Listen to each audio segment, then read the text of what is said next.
в продължение на 3 дни. Русе бе домакин на международен айкидо семинар. Организатори са Русенският спортен клуб Айкикен в партньорство на един от най-големите университети в Турция.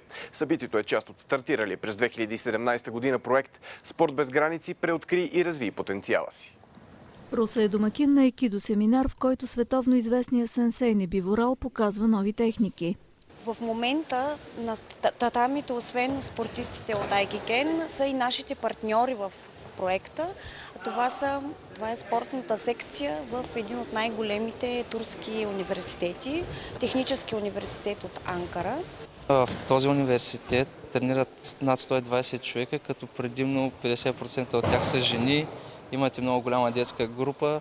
Целта ни е да обменим опит на добри практики. Демонстрациите са организирани от русенския клуб Айкикен.